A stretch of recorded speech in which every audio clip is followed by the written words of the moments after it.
punch it a little bit here, I suppose. We're just going slow around the roundabout. Okay, here, let's go. Whoa!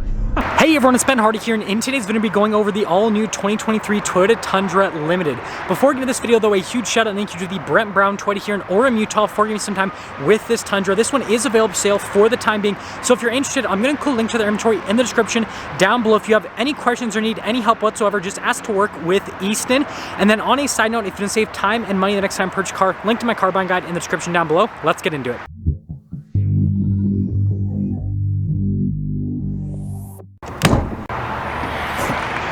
Under the hood, we have a twin-turbo 3.5-liter V6 that goes through a 10-speed automatic transmission.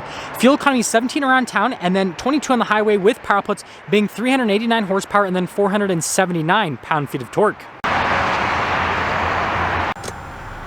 Before we go over the front end, I do want to mention if you want to see more videos just like this, then I recommend you subscribe because I post content every single day. So starting here with the hood, you guys can see it's flat there in the center, and then it's kind of raised on either side. Looks pretty good. And then coming down below, you guys can see the silver trim there for the grille. And then we do have the LED headlights right there. I love that accent piece down below the lights. And then we do have fog lights here on the front end as well with a gigantic Toyota logo. Sorry about my silly shadow, just the time of day it is, but yeah, that front end looks good. Coming around the side here, our tire wheel setup is 265/60/20 in the front and over in the rear as well. And then you guys can see with the design, you got the silver there on the top, and then you got that metallic gray in the center portion with yet another Toyota logo. Now the new Tundra does utilize independent front suspension, and we have these cool painted fender flares. And then in the rear, the new Tundra has multi-link, but it looks like this one has the rear air suspension. Now taking a look at the full side profile here of the Tundra, you guys can see with the chrome trim there, you got the limited badge, and then we've got the silver there on the door handles, and you know, it all comes together. Here's our key fob for the Tundra. Not a lot happening there on the back, but on the front we have our lock function, unlock, the drop down for the tailgate, and well, let's drop that down. Now popping into the bed, we have a payload capacity of about 1,400 pounds here with the Tundra, and then you guys can see here with the lights in the bed, and this one does have the composite bed if you're wondering, and we also have this tonneau cover built in from the factory, which is pretty cool. And then lifting up the tailgate, it's actually pretty light. Now we have the new style of taillights here at the Tundra. This button right here actually lowers down the tailgate, and if you didn't believe me, Toyota there on the tonneau cover. It is a Toyota tonneau cover. So yeah, pretty cool with that. Parking sensors here at the bottom of the bumper. We do have the Toyota kick step right here, and then you guys can see with the lights, the receiver hitch. Towing capacity is right around 10,000 pounds. And then if I take a few steps back, you guys can see the rest of the rear.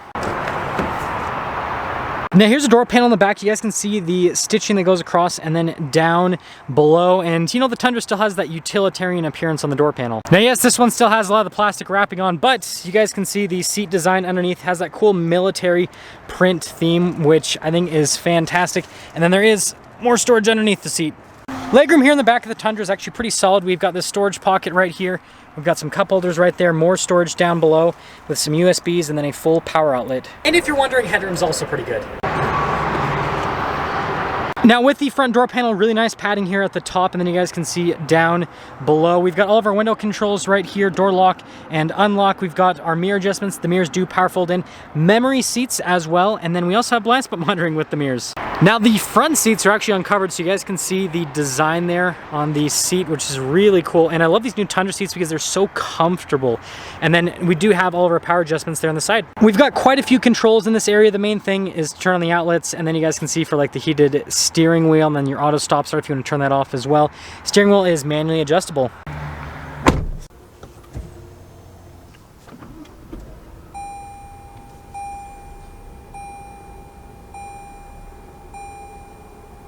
Shifter for that 10-speed automatic transmission. It does have a manual shift function, so you just pull it down and then go over to the side. We do have our drive line select just behind that, so you've got 2-wheel high, 4-wheel high, 4-wheel low. Drive mode select with your tow haul mode select, and then we have a wireless phone charging pad here in this storage area. And then look at this window center console.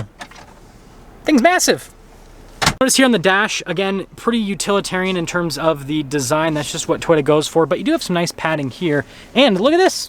We got a glove box. Now up top here we have a button for the power sliding rear window, and the whole window goes down in Toyota fashion, which I absolutely love. Not much else to see.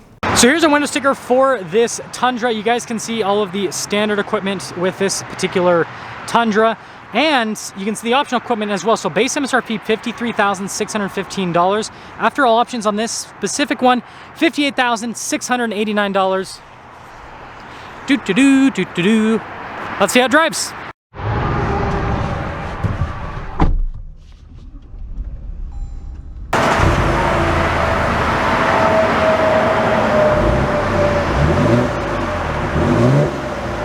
Well, let's talk about visibility before we set off. Here's your visibility over the hood. Both the mirrors just do have blind spot monitoring. And throw the rest of the rear. And let's set off. So we are setting off here in this Tundra Limited. And it's been a little bit of time since I've actually driven a Tundra. And so it'll be interesting to kind of touch base with it again. So one of the things that I do like about my job is that I constantly, have to always touch base these vehicles every single year to just, be able to properly compare them to everything else that is out in the market. Really like the steering with the Tundra. It's light, pretty direct for a pickup truck. Suspension with this new Tundra is amazing. Like the old truck just kind of felt like a rattle can. This actually feels like a modern vehicle, and it just drives really well overall. And seat comfort, like I said earlier in the video, very good. Toyota's nailed it with these new seats, so I really appreciate that. And this engine's just so torquey. Like, I'm a huge fan of this new twin turbo V6. I know some people weren't exactly, so excited about it, but now that I've had a chance to drive this and then the iForce Max, which is the hybrid version of this powertrain, I like it. I like it a lot. I like how it feels and performs. And if you guys are wondering, I do think that this standard version is more than adequate. I think the iForce Max is cool, but it's hard to get, and I would just go with the standard version. That's just me. Road noise, pretty minimal as well. Overall, it feels like a modern pickup truck, and that's the one thing that's so impressive. And I think that a lot of you that are big Toyota fans are actually going to appreciate that, because despite the initial quirks that Toyota had with the Tundra, with those turbo issues because they had a bad supplier, this truck's been shown to be pretty reliable so far with the truck once they had that whole situation fixed. So we're gonna kind of punch it a little bit here, I suppose. We're just going slow around the roundabout. Okay, here, let's go. Whoa!